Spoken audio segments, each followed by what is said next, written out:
Welcome back to the Head, Heart, and Boots podcast. I'm Chris. And I'm Brandon. Join us as we wrestle with what it takes to transform ourselves and the businesses we lead. Oh, what'd you think? I don't know, it's kind of serious. Should we laugh? Chris. Yeah. I have an idea. Yeah. I've been doing some, I'm not going to tell you what the exact environment was while I was doing this reading over the last couple of weeks. But I was multitasking, if that's a helpful hint at all for you. Yeah. It was a personal moment. It was just me, myself, and my thoughts in this particular environment. Yeah. Okay. So that being said, well, that was a little weird, man. It's kind of a slow roll into our episode here. You got to change it up. Otherwise it gets kind of boring. Oh my goodness. So anyways, all right. So here's a topic I wanted to hammer on with you a little bit. Okay. This has been going on. I think it started to gain some title, if you will, or like some formality around the kind of the end of the first real big shutdown with our local pandemic. Okay. And it's this idea of quiet quitting. Have you heard that term? Yes, I have. Yeah, right. It's kind of a big deal. It's been in a lot of media, fronts, obviously. We're seeing magazines like Forbes and some of the others really have multiple articles from different perspectives on this idea. Yeah. I mean, one of the most recent, I think it was a gentleman, it was actually an engineer, posted a TikTok video where he's talking about this. And I think it has like 3 or 4 million views. So clearly, I think that was the instigator, was this TikTok video. Was. Yeah. Yeah. I think once that got out, then. So anyways, there's clearly some energy around this idea. And I just wanted to unpack it a little bit for folks who maybe this is our industry at times can be just a little bit behind, right? Some of this information. Yep. So I wanted to present this idea to our listeners. And then I just kind of want to talk about it a little bit, not so much because I'm trying to convey right, wrong, this is okay, this is not okay. I want to get into the topic a little bit, because if you're not careful, you could read some headlines and have a judgment or a thought on it. Yeah, you could easily get the wrong take on this one. You really can. Yeah, you really can. So anyways, that's the thing. So I guess to start with, what have you seen or experienced so far on this idea? Well, I've just seen a handful of articles. I feel like I've probably heard it mentioned on some podcasts and YouTube videos and stuff recently. So here's my take. My take is this is largely being driven by sort of the millennial emerging workforce, right?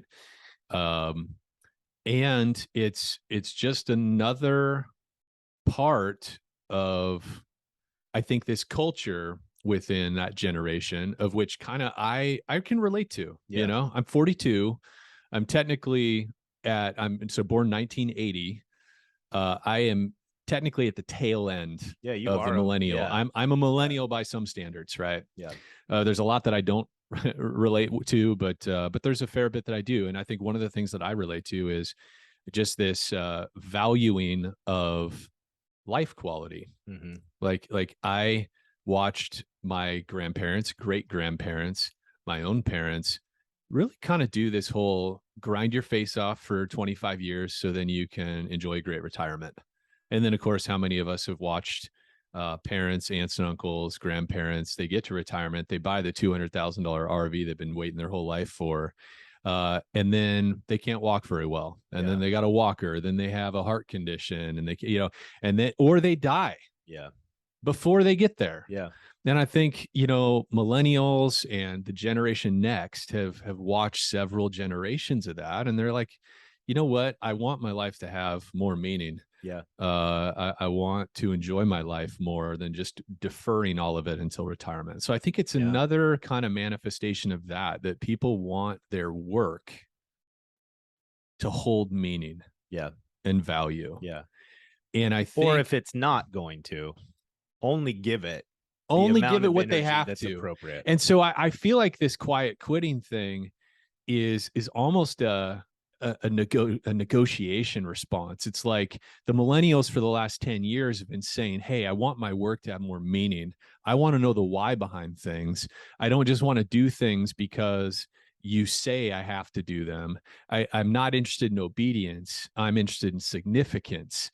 And the workforce, in some cases, has been very slow to respond to that. And instead, we've just, hey, do it because I told you to. Hey, I'm giving you a job. You should appreciate me for giving you work.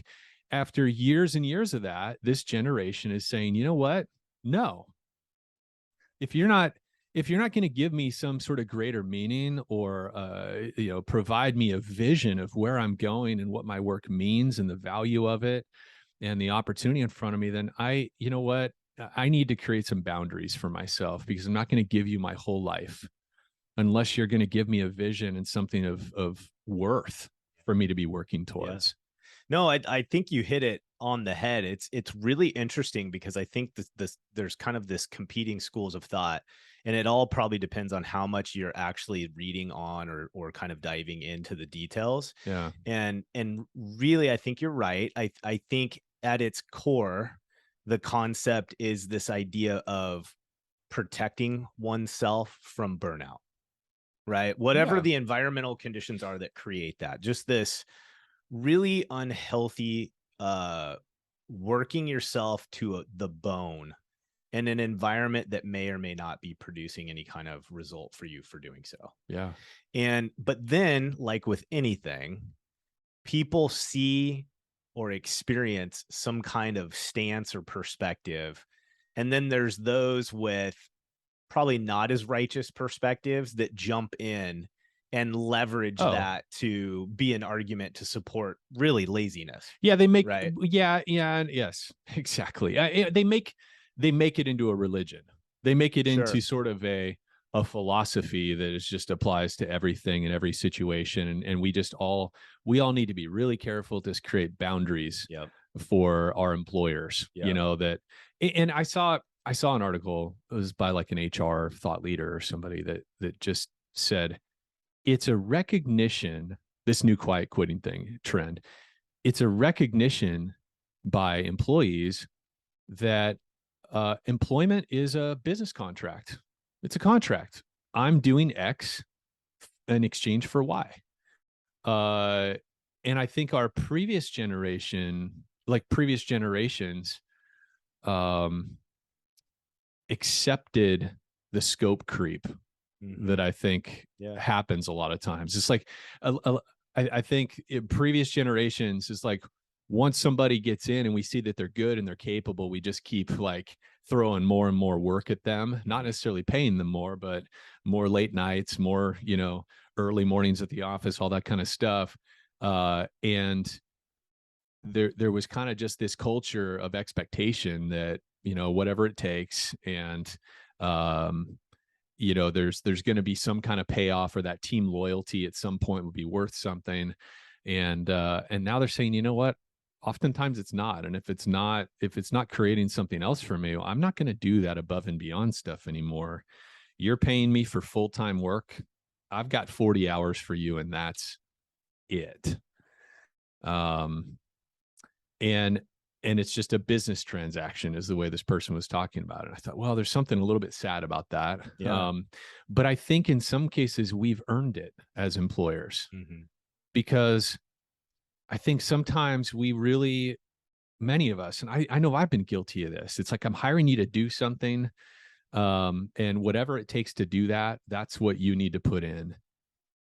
um and it's like on its own, without me thinking about how am I equipping them and providing the resources to accomplish those things. And am I being reasonable or generous with my rewards and my recognition, like without, I just think in some ways we have created this culture as employers and leaders, um, because we have at times exploited and taken advantage of our people, and we've stopped thinking of them as other people that have aspirations and goals and dreams and fears, um, and we've started to think of them as production units and human capital that we can leverage to grow our businesses.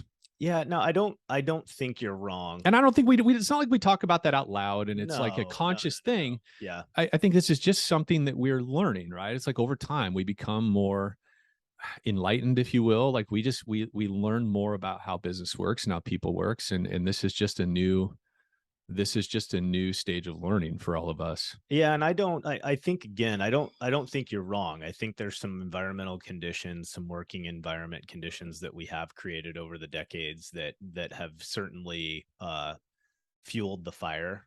And then the pandemic was kind of a unique situation where all of a sudden people were away from the building and working remotely. There wasn't the same level of accountability.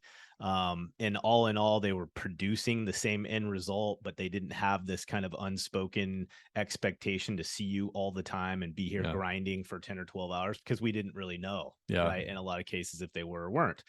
So I think that definitely, fanned the flames, but there is something also, and I think some of this perspective has been from having conversations with my kids. My kids are both in their 20s, Mhm. and kind of full on in this Gen Z, I guess, is really where they fall.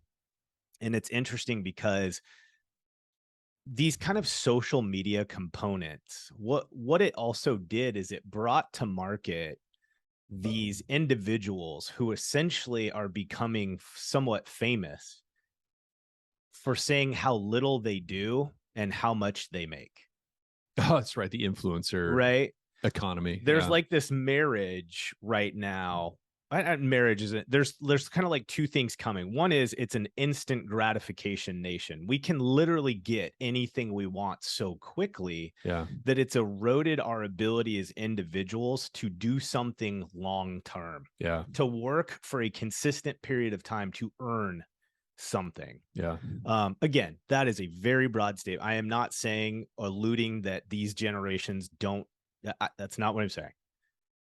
However, it is a group of people that have Mhm. literally grown up with technology in their hand, and the speed at which they can get what they want is unparalleled in any other time in our life. Right. Oh, 100% agreed. And the reality is that we are, as employers, we are beginning to compete more and more and more with the gig economy, Totally. where, Exactly. people can go, honestly, especially in larger markets, Yeah. people can make a real living with Uber Eats, DoorDash, like, people like 20, $25 an hour, Yeah. if they're diligent at it. And people are starting to realize that, and they're starting to have friends that do that. And they're like, and even though they have to work a lot for that, it's like full-time gig to do that. It's kind of on their own terms. Yeah. And that opportunity was never available Yep. 10 years ago without you starting your own brick and mortar kind of business Right. or service. Well, and I think that's kind of what's getting sold too, Yeah. is that there's just opportunities abound. All you need to do is make a decision, and you can be an entrepreneur and an influencer and do all these things and make a ton of money. And and you and, know, and there's some truth to there it. is some truth to it. Yeah, and it's growing over time, and I think, yeah. So we're not making value judgments about whether this is good or bad, or the country's going to hell in a handbasket or anything like Right. that. It's just things are way different now. Yeah, these are elements, these are variables Yeah. that are affecting the way that we play the game. And I Yeah. think so it's challenging because you do have this group, I think, that of in our employee base, that their expectations are not realistic. So what they're frustrated by, what they're pushing against isn't necessarily truth. Yeah. It's this kind of accumulated perspective of influencer nation, instant gratification. Yeah. They don't know what it's like to work for 3 years before some kind of really substantial movement happens in their career progression. Like, we don't know how to work Yeah. as a nation under those terms as much anymore. Yeah. Okay. And again, we can sit in a corner with this and we can right, wrong, or indifferent all day, but it's not, we need to play the game to win. It doesn't, like, these are rules. These are new variables. These are new parameters that are affecting our employer status and our employee base. And so we need to act accordingly. I think too, this is what's interesting to me is the communication here is that it is just a reason to be lazy. And again, that's not the core thought. The core thought is that people want to create personal boundaries so that they're not just giving. And the expectation on the employer side is just give, and be happy that you have a job. Yeah. Like, it's that zone, Yeah. which is probably, I hate to say it, but it's it probably is the majority versus not. Like if we just look at the broad strokes employers out there, Yeah. and the majority of the jobs that either any of us could go get tomorrow, unfortunately, there's a strong chance that the company's going to want everything from you, and they are going to very intentionally limit what they spend and provide to you. Let's just be, it is what it is. It is what it is, but this is interesting because I've been talking about this with my wife and even just about our kids and just relationships in general. And the older I get, the more profound this law of the universe is that all relationships are predicated on reciprocity. Mm-hmm. Period. End of story. Yep. None of us, but there's exceptions to every rule, but generally speaking, none of us remain in a relationship where we are routinely putting out more than we're receiving. Mm-hmm. Period. And so I think, like in any business transaction, right, there's profit in the transaction. And ideally, a win-win deal is where both people are profiting, maybe in different ways, but both people are gaining from the transaction. And I think there's the reality is that that's not the way that we function for a lot of generations in business, right? There was this this leverage that employers had over their employees, where they could extract more value than they were putting out, and that's how they made money. Yep. And so now it's challenging us, and I think what the opportunity in it for all of us is looking at that reciprocity and saying, am I really, based on what this generation wants? And we've already hit on some of it. Some of it is just money. But I think for a lot of them, it's being a part of something bigger than themselves. They want to be, they want to know what's behind the curtain. They want to understand how things work. They want to know the why behind what's being asked of them. They want to know where it's going, where it's taking them. All of those things. They also want to be a part of delivering a product or service, I think, that makes the world better. I know that sounds really foo-foo. Yeah. But I see it over and over and over again that values are becoming and I see it in all different areas, not just amongst liberals or conservatives. It's like everybody in this up and coming generation, including me, to be honest, we're looking at our lives and we're looking at the way our parents lived and the way our grandparents lived, and we're taking on some different priorities. Many of us.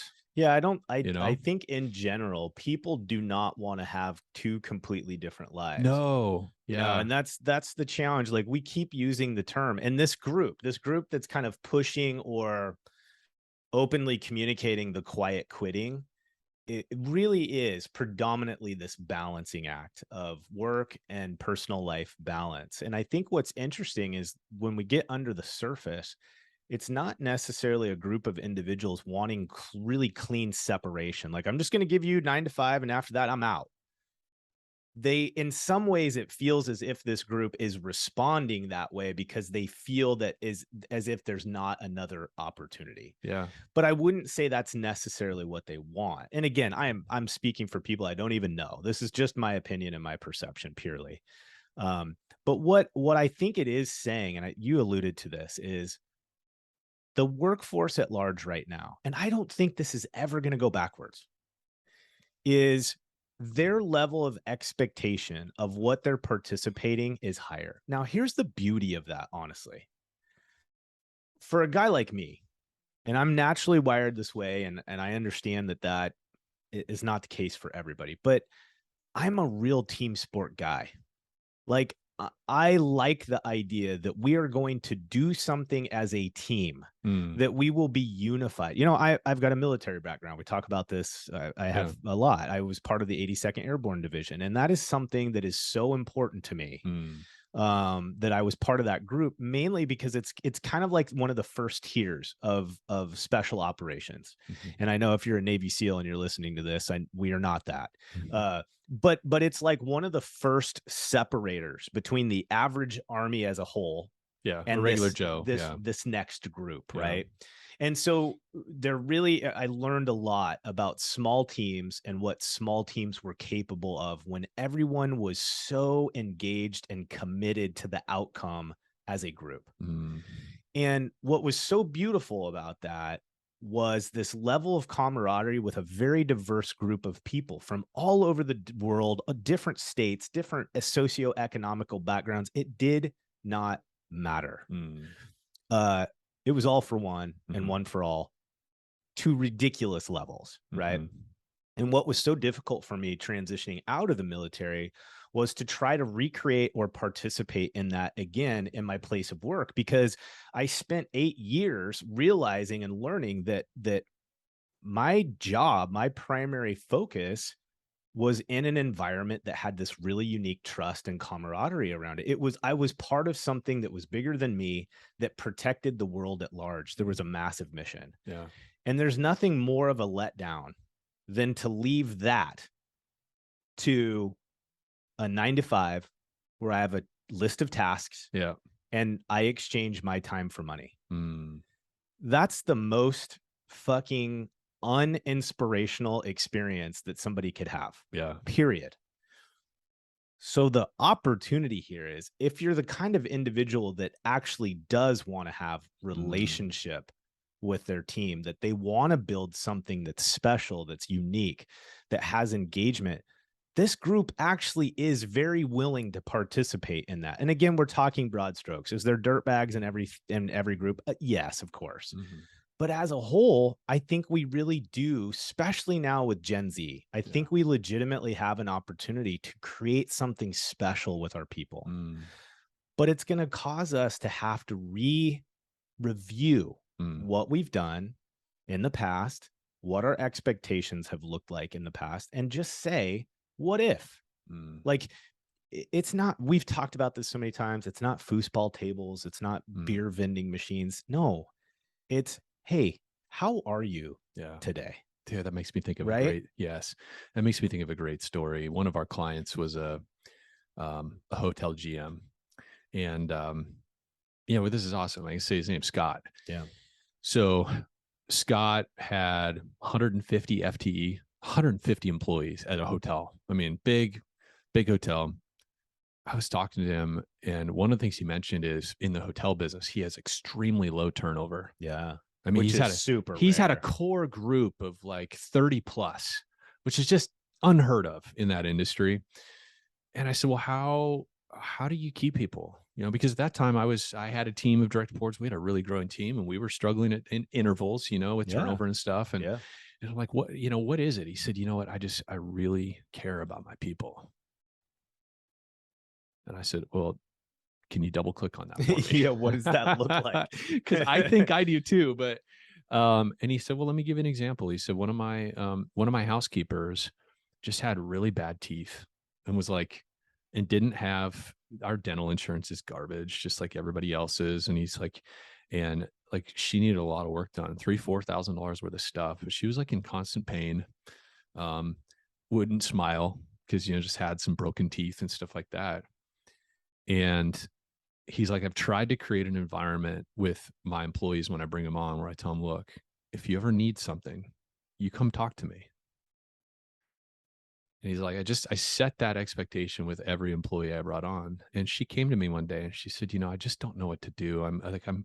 It's distracting. I'm kind of in constant pain. I have this toothache, and you told me to come to you if I ever needed help. And I can't afford to get this done, but I just don't know if there's anything you guys could help me do. And he was able to figure out, one, he was able to get approved with his owner group to pay for part of it.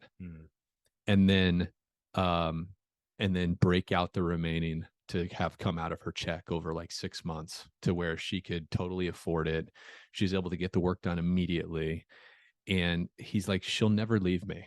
Yeah. She'll never leave. Yeah. And he's like, all and in. not for any negative, like I owe you, but just appreciation. Oh my Yeah. gosh. Like, Yeah. because she felt cared for. Exactly. She felt cared for as a person. Yeah. And, when he told me that, I just thought, wow, Yeah. that's awesome. Yep. And you say, well, you can't do that for everybody. Well, maybe you can. Like, maybe you're not doing a couple grand for somebody's teeth, and you're making payments and all that kind of stuff, but you really don't know what that burden is going to be. but is it worth it? Yeah. So for a couple $1,000s and a little bit of, payroll deductions and whatever, a little bit of hassle factor, he just secured that relationship with that employee forever, potentially. You know what? I think you touched on something really interesting here. So you were talking about the fact that he had 150 employees roughly. That's a big company. Like if we just looked at that as a restoration company or a home service Yeah. business, that's a really substantial outfit, guys. We're talking millions and millions and millions a year in revenue. And I think that it's just so telling, Mm, right? That if an organization, if we're honest with ourselves, if an organization with that many employees can still be creative and find ways to care for their employees in a really special way, there's really no excuse for us if we have 30, 20, 30, 10 employees. The challenge is though, it's a lot of work. yeah. Like leading that kind of relationship is work. And for a lot of us, if we're honest, it puts a level of stress on us that some of us may feel overwhelmed by, right? Yeah. Like there's this whole additional layer of relationship that's required from me as a business owner or as a leader. And there's just a reality that you don't Mm, have to, you don't have to do that. yeah.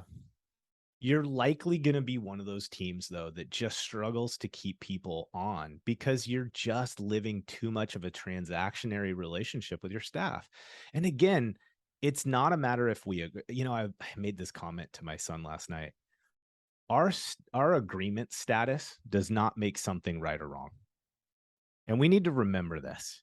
What, Like what do you mean? like uh just if whether or not I agree with somebody's perspective straight up does not make it right or wrong. Mm, We got to be honest with ourselves.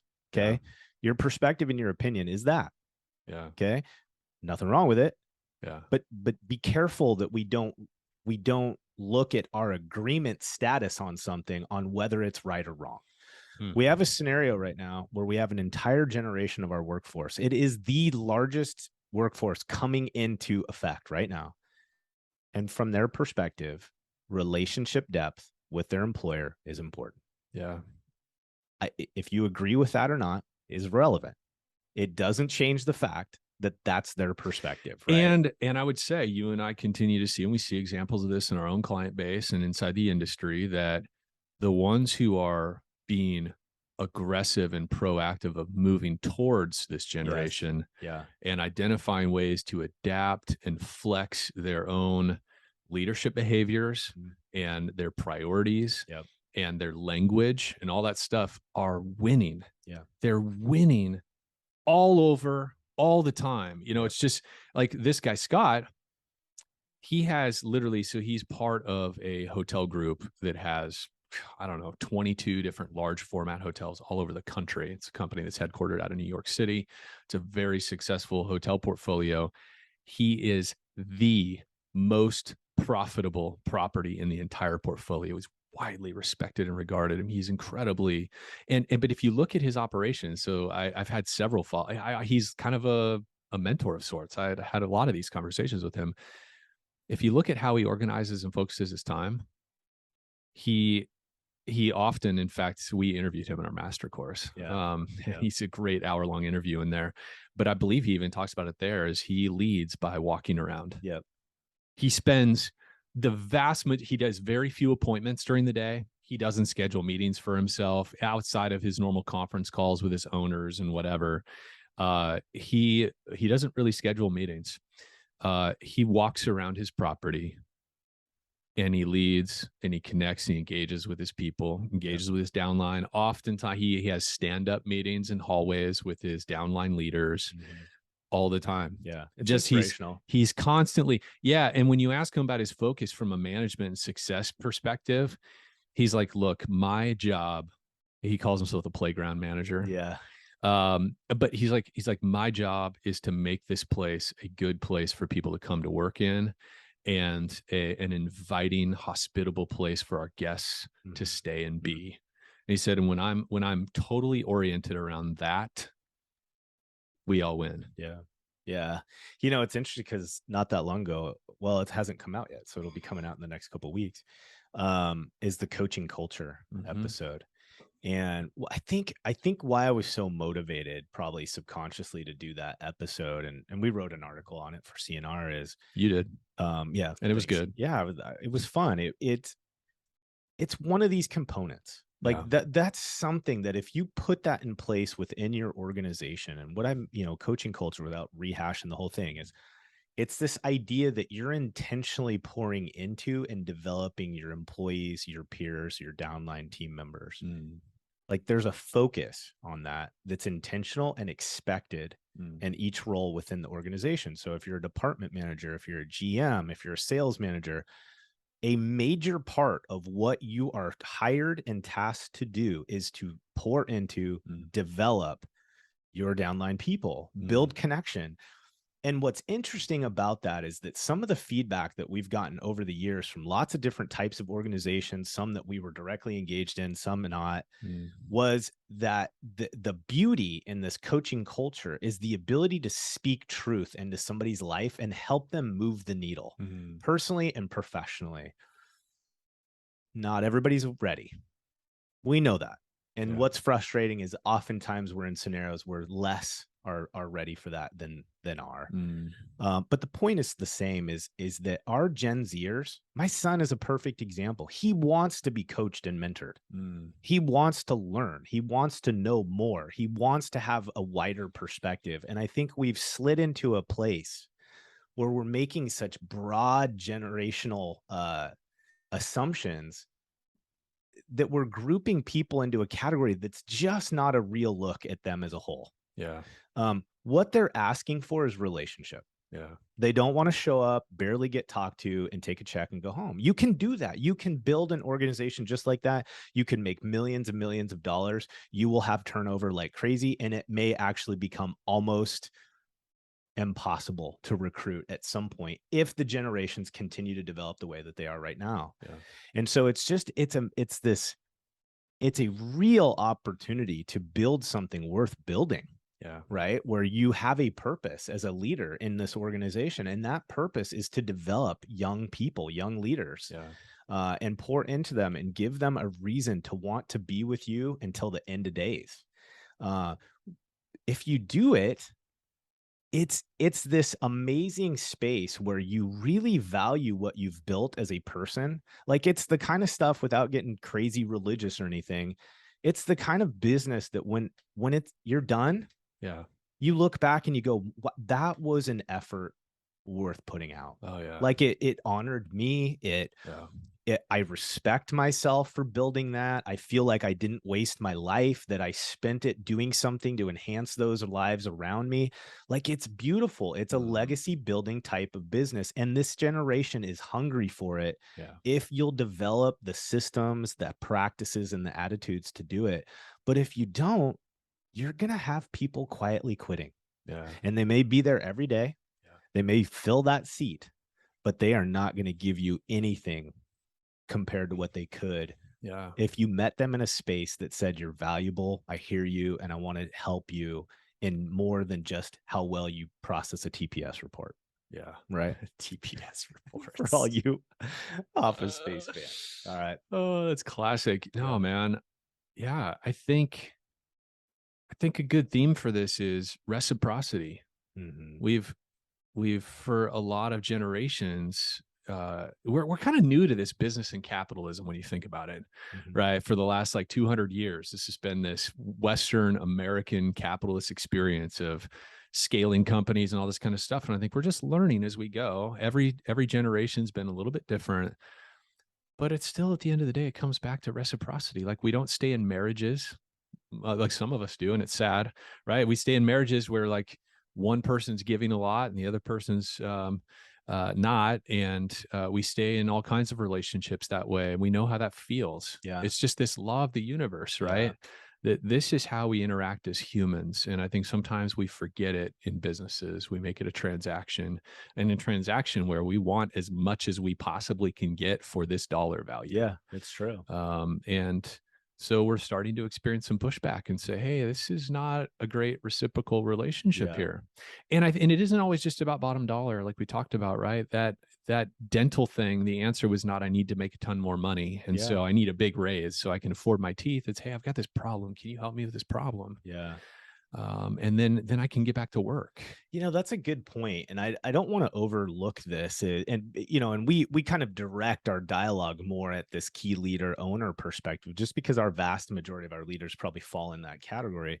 But you know what? We have folks from all shapes and sizes in our industry listening to this show, and I would have to say as an encouragement that if you're one of these individuals that's looking for a deeper relationship at the place that you work, remember that there's this awesome opportunity to lead right back up that chain of command. It may not be a scenario where the owners of that business or the manager of your department or whatever doesn't want that or doesn't care. You got to realize for years and years and years, we've been taught by HR lawyers and pretty shitty HR scenarios that don't touch anything personal, boy. Don't cross that line. Keep it super neutral and mechanical, and Yeah. you just Everybody gets the same. everybody's the Yeah. same. One size shoe fits all, and it's sad, Mhm. right? But if you're an employee, remember that just like for you, there's things that have affected your environments and shaped your perspectives on how you act and respond.